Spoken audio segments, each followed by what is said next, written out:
next panel, I'm very excited about it. This will be led by our VP of Growth, Frank. So I'm just going to invite him up on stage. But we'll be learning more from HR experts who will share their strategies and learnings on how to support employees across various cultural and geographic boundaries. So over to you, Frank. Thank you, Cassandra. So this is a panel that goes by many names, and we're glad to host it every year to shine a spotlight on the diversity that HR faces every day at work. So diversity, we often think about it, of course, as equity and inclusion, but beyond that, I think there's two other areas we would like to dive into deeper. First is diversity in employee types, which could be employee journeys, where we have both, office workers as well as frontliners, transient staff. And the second is diversity in culture that you're all familiar with. Some of you here could be working as part of a center of excellence. That could be on a regional or a global basis and work across diverse markets. Some of you work in a local team and work very closely with your other counterparts in Southeast Asia and Asia Pacific. And many of you still continue working in shared services where much of this cultural change across different countries has to be explored. So with that, I'd like to invite our speakers for today. I'll just jump into the introductions. First up, we have Yvonne Tan. She's Chief People Officer at dentsu Southeast Asia. So I'd like to invite Yvonne on stage. So Yvonne is the CPO, please have a seat, at dentsu Southeast Asia with more than 20 years of HR experience across banking, mining, professional services, and advertising. Yvonne is a certified professional, global professional in human resources or GPHR, and a strategic thinker and planner who enjoys leading teams. I've had the chance to see Yvonne personally in action, working across her teams in Southeast Asia, and I'm glad to have her here today to join us with the panel. Our next speaker, in the next slide, is Meenakshree Nanda, or Shree for short. I'd like to invite you on stage as well. Shree is a dynamic senior HR professional. She currently serves at DP World, which I should mention is the Dubai Port international arm, and serves as a senior manager of HRBP and organizational capability.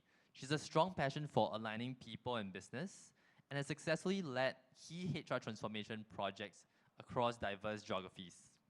So she specializes in inclusion, diversity, wellness, and engagement for the Asia Pacific region, and is a certified DEIB specialist.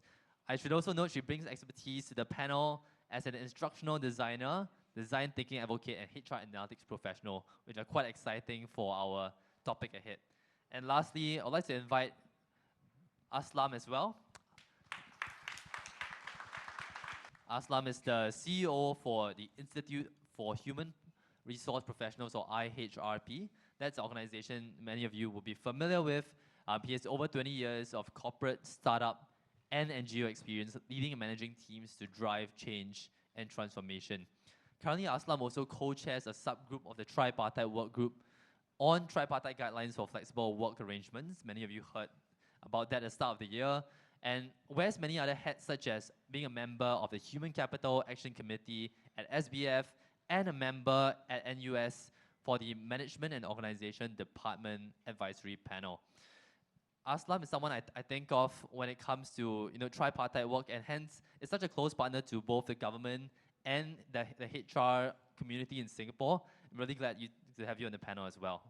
So without further ado, we'll dive into our questions. We heard a bit earlier from Dr. Oliver on the data we've seen in the region, and we'd like to invite the panel members to share their personal experiences and professional experiences as well.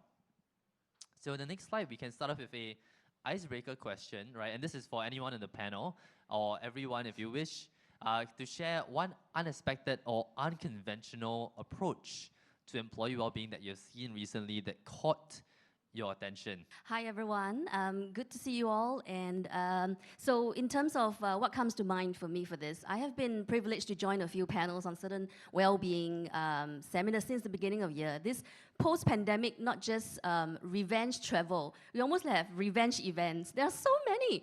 And so I was attending a few, and I met a few friends. So the trend that I'm seeing is that we were all called together on a panel, typically by a vendor who has commercial interest to pull us together. And then we are beginning, we are beginning to meet each other offline. So we are having different, get-togethers and communities, and that to me is fun, whereby we are like trying to help ourselves, because from awareness to action. And so next week I'm meeting a few panelists of the past panels, and we're having a little thing that we call Think Tank, where we want to make sense of what's well-being, independent of vendors, for ourselves, and try to uplift, and create a body of knowledge for other fellow HR people in Singapore. Yeah? That's awesome. I think I'll go next.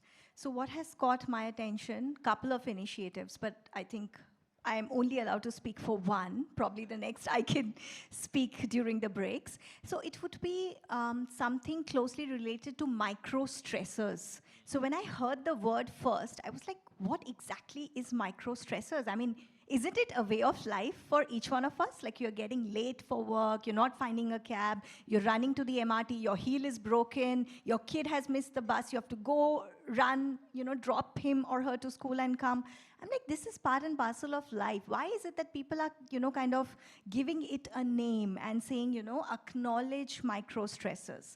Then I read a little bit more about it. I discussed with a couple of friends, like over a couple of drinks, and they're like, yeah, it's a part of midlife crisis. It's a part of, what goes on in life.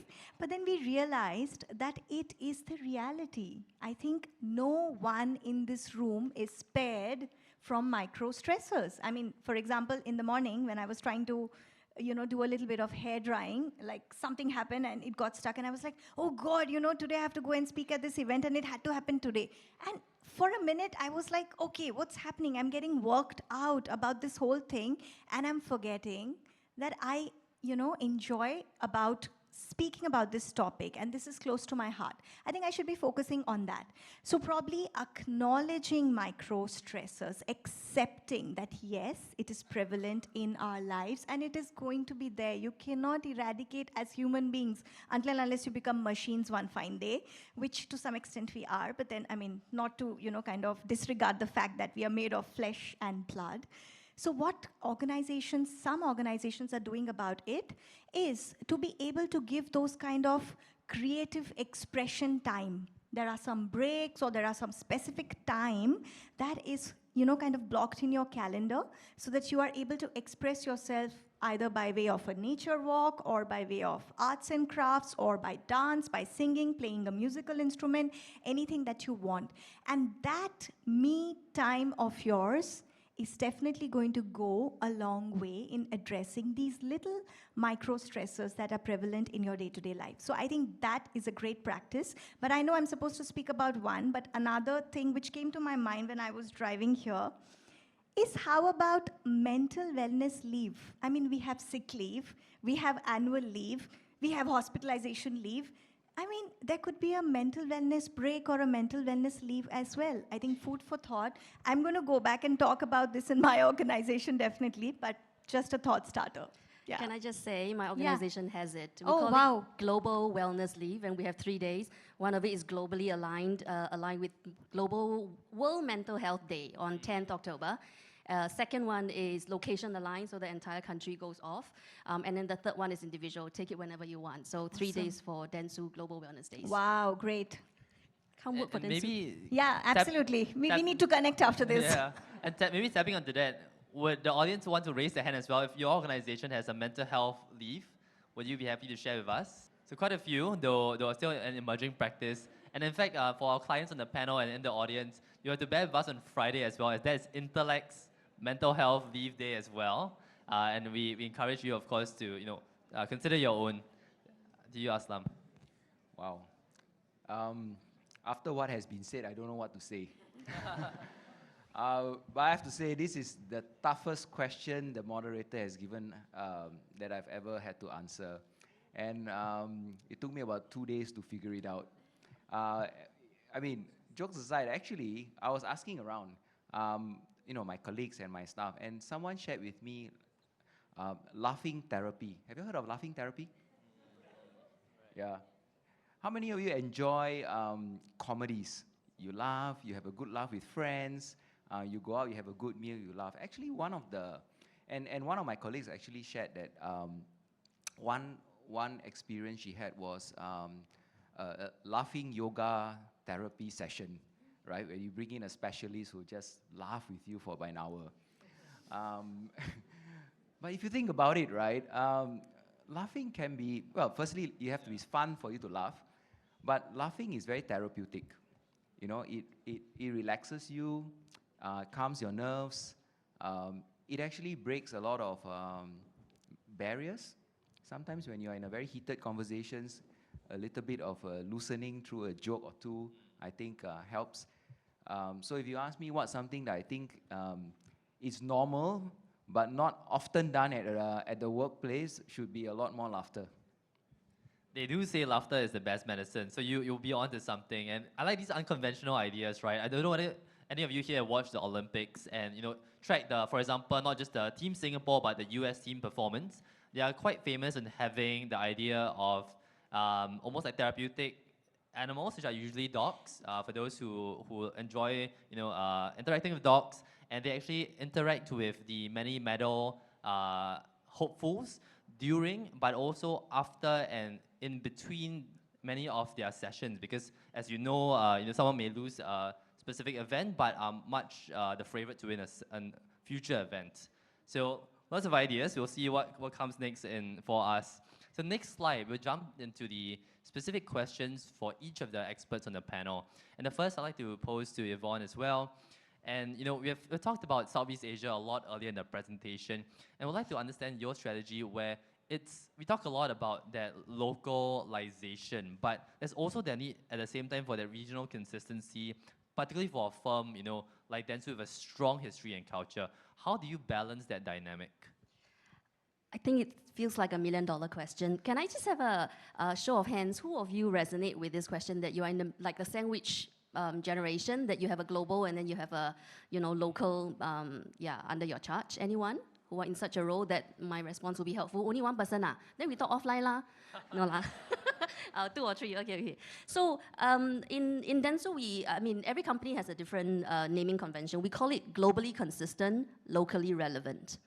So essentially, it is guardrails, framework, foundation, framework. It's like a skeletal framework, or maybe even you think of, for example, brick bears. You know brick bears, the one that looks like a bear. There's a big brick, and then it's all consistent. It's all brick bears, but all of them are done in different colors, different cultures, different what. So as long as the structure is similar, locally you have to consider the nuances. So for me, I am very big on inclusive leadership, which means maybe it's the Gen X and Y in me, where I go with not just leading by authority, but leading by inclusion, so co-create solutions. And Frank, earlier you mentioned about how we were collaborating on the multi-market launch for dentsu recently, where I bring a lot of people. When we have a meeting, it's a very big meeting, because all of their voices matter, and they need to hear once from top down on the source and foundation, and then offline they bring their local nuances into the picture.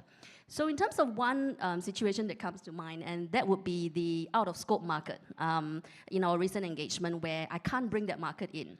And from a PDPA or privacy perspective, I won't share which market or what nuance, but the headline there is that when your brand is so big in the market, the economic situation is such that you have bargaining power, and you have a very strong financial arrangement with a local provider. And so I just have to push through with a few markets under my charge, but not that 1 or 2, and let them run, which is fine. So that is the adjustment I've had to make. It's so easy to have all markets under one, for reporting, for dashboard, for broad announcements. Now, when I send a Southeast Asia message to all my few thousand employees in the cluster, I have to be very selective in my language. I would say in these markets, you can use this vendor. In those markets, you will have a local vendor. So those will be the adjustments I've had to make, but it's worthwhile. It's growing pains to get to the North Star eventually.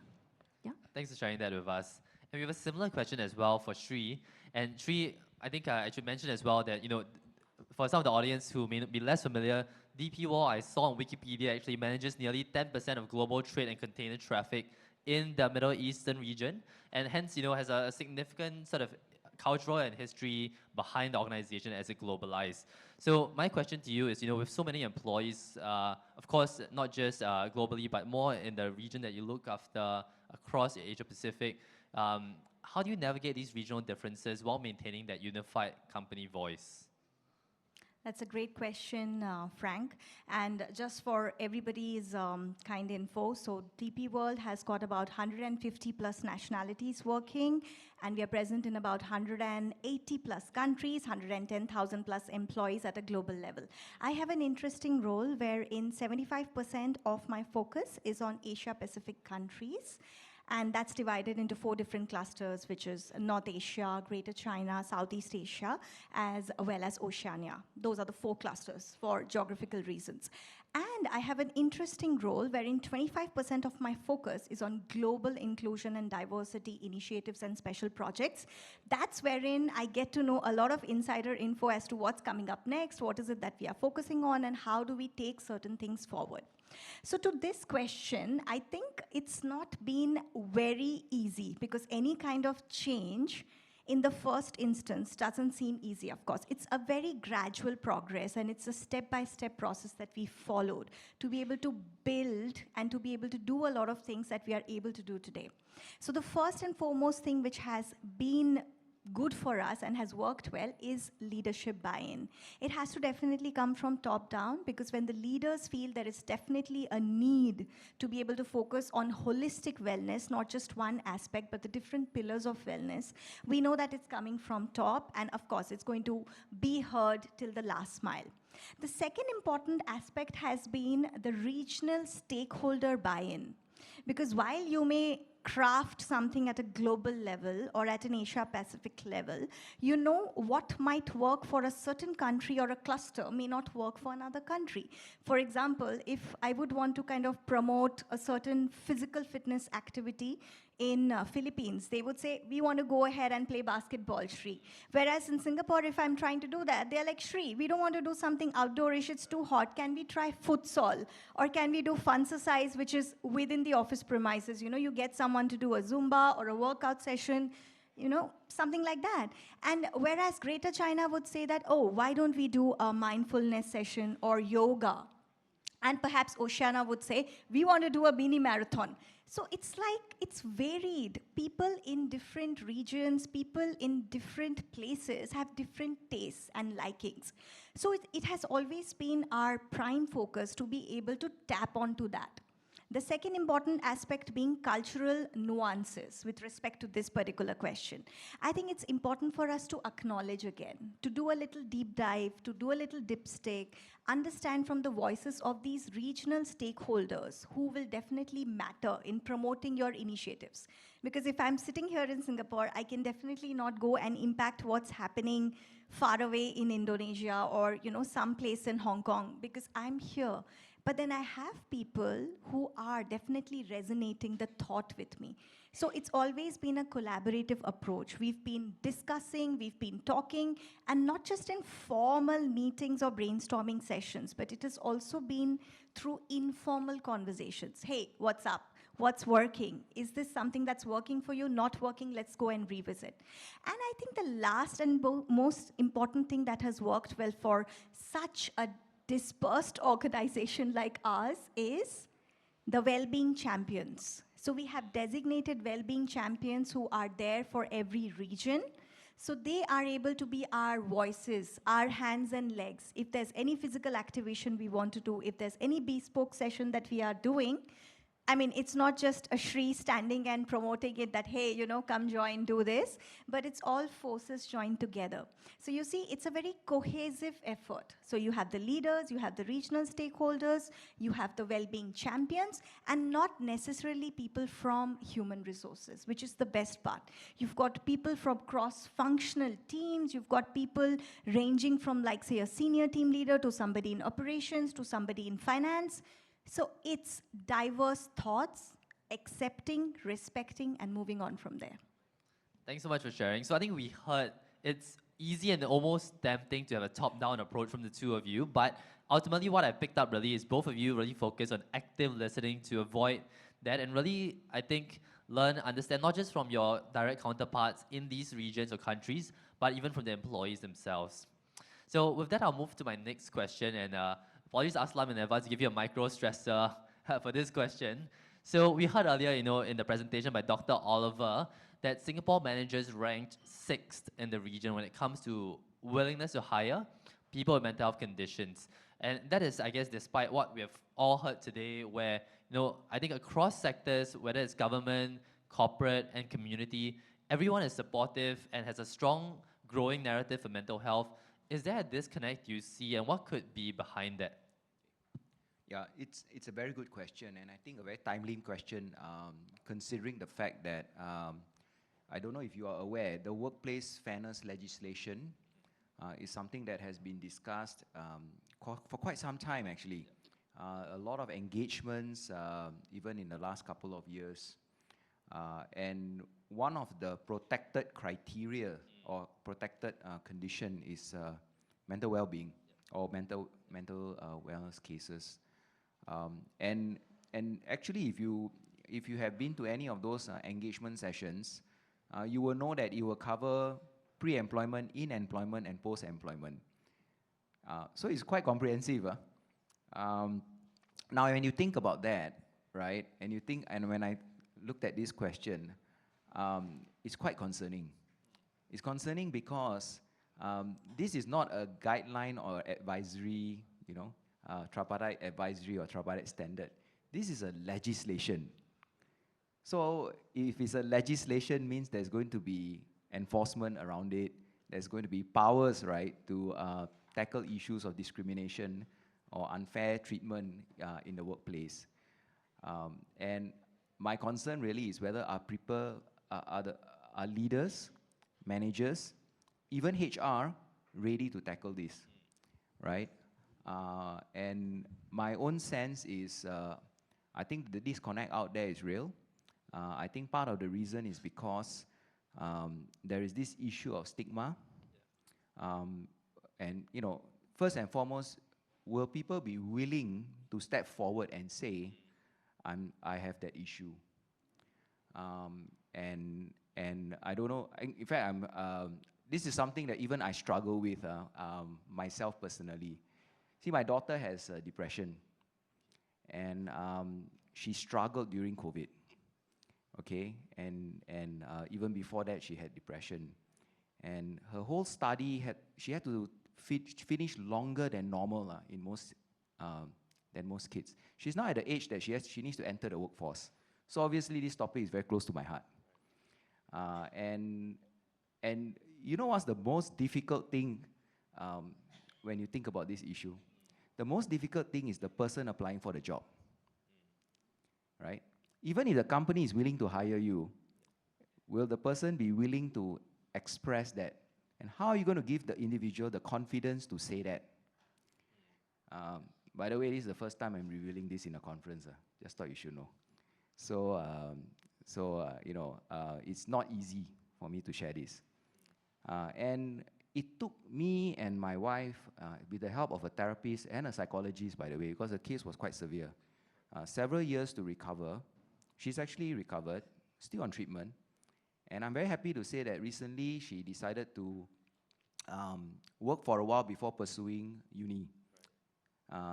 And she's in accountancy, and she just got a verbal offer from one of the accounting firms.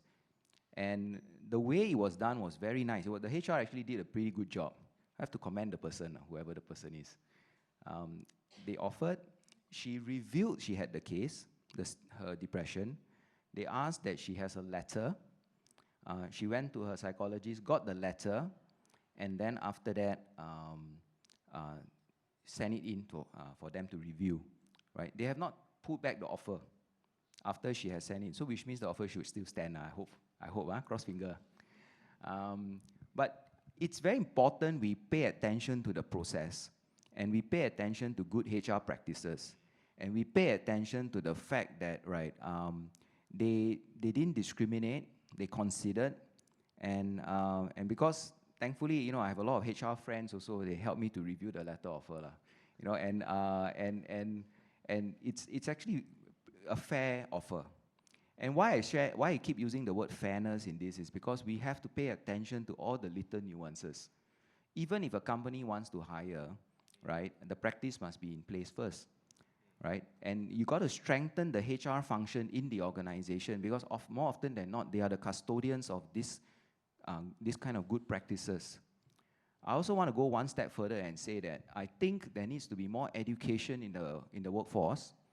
And it's not just educating the HR community. It's actually taking this whole issue and educating the managers who are going out there to manage cases like this. When you bring them back into the workforce, you must have actually good managers to manage their well-being.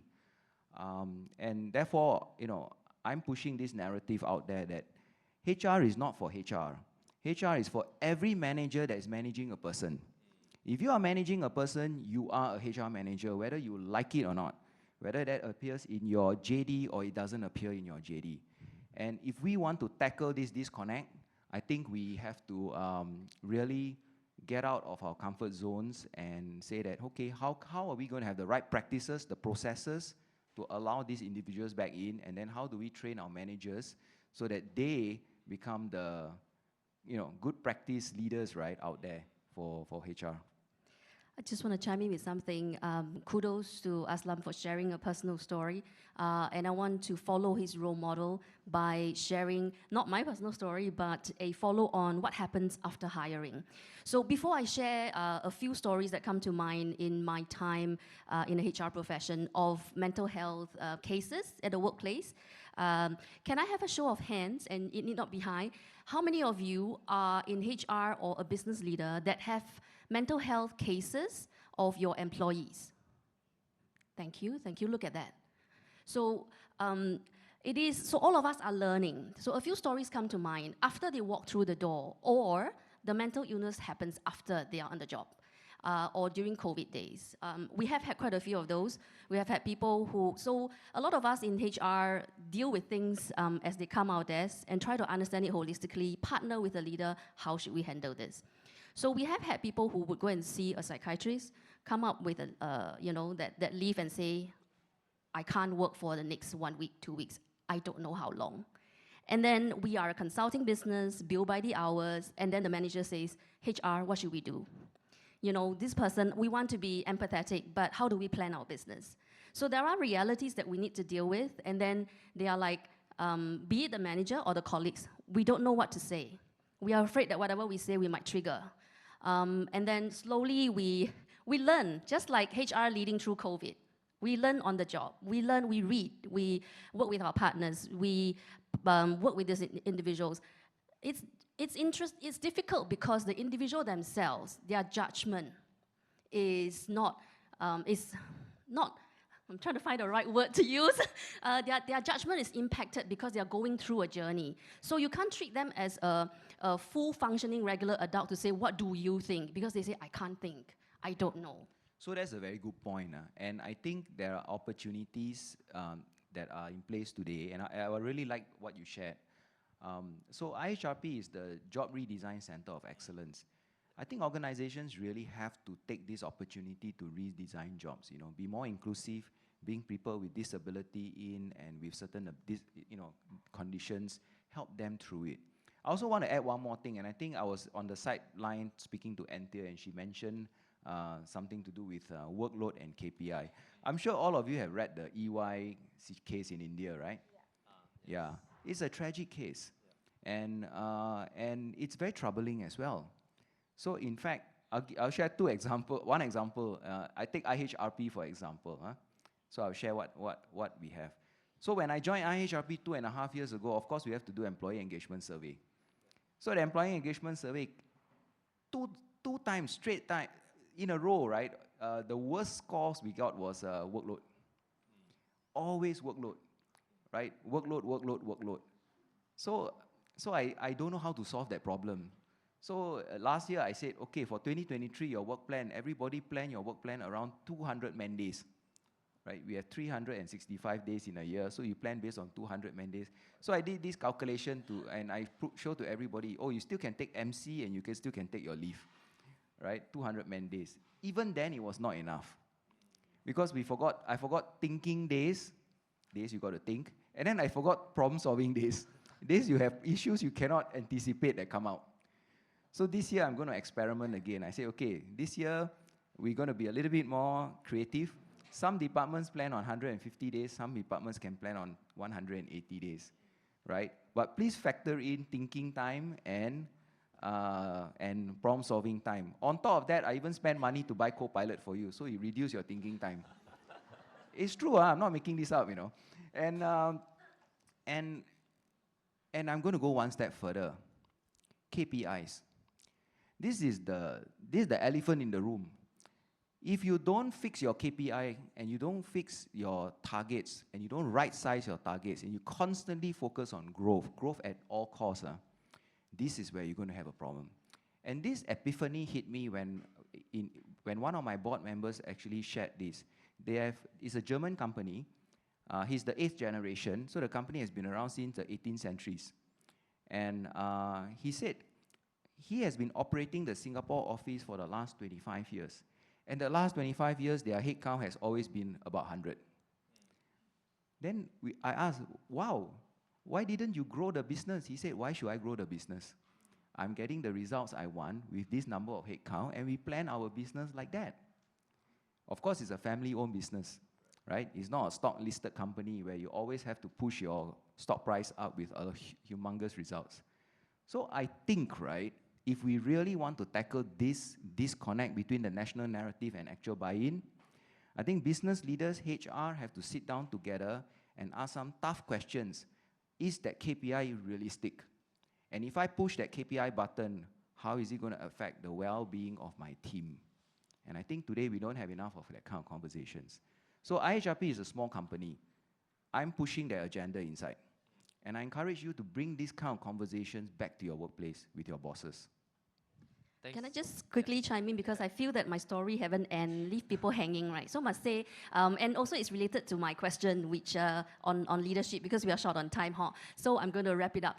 So I had a few cases on hand, and just the point about leadership is it's not so much what you do and say, it's what you don't do and don't say. Similar to Dr. Oliver's mention about Shahjal's thing about what's the business case for not investing. So when leaders, managers show up wrongly, it goes a long way. No matter what you put up there, if the lived experience of the employee is, ayo, they don't treat me as a human, ayo, you know, they didn't. So the cases, case by case, everyone was wrapped up. Some had positive outcomes. People did take the leave. We have workarounds almost covering like physical health issues for a few months. And then when they come back, they're super grateful to the company. Or we have cases where, you know, it becomes just non-tenable. The individual left the company, but we are very big on boomerang to say our doors are open. When you feel ready, you know, contact us. So it helps that we are a platform with multiple headcounts of similar roles, because they can come back in another team for a different client. So just want to wrap and finish the story rather than leave it hanging, yeah? Thanks. And I love this really organic and real conversation we are having here, but regret we only have time for one more question, which I'll pose to Sri. And I guess along the sort of energy of this conversation, I think, you know, it's easy to say that, oh, obviously we should do more about mental well-being. But what does that look like in an industry like logistics? Of course, you know, you have office workers, but you have many people out and about, and you know, people will say productivity first, trade comes first. How do you, you know, I guess approach well-being practices and almost like putting that into the operational priorities of the organization? All right, thank you so much for that question, Frank. And I think it is not easy at all times, because there will be certain requirements in terms of output when it's an operationally heavy setup. But then we do have a very strong process-oriented mechanism in place. So what we do is, well-being or focusing on the different aspects of wellness, be it physical fitness, mental and emotional well-being, or financial wellness, or the psychosocial element, anything and everything that falls under wellness is not just a tick in the box, or it's not just an HR agenda. What we do is we communicate, we over-communicate through different platforms and forums. It's not that annually, let's just, you know, kind of have a town hall and talk about it, that it's a good to have thing that, you know, you can leverage on. Or it's not that, you know, just publish it on the newsletter and then people don't even look at it and forget about it. But then there are regional translations. If there is a requirement, there would be help desks in the different countries so that people who are frontline workers can walk up over there, speak, connect, understand a little bit more in the regional language that is best suited for them to understand.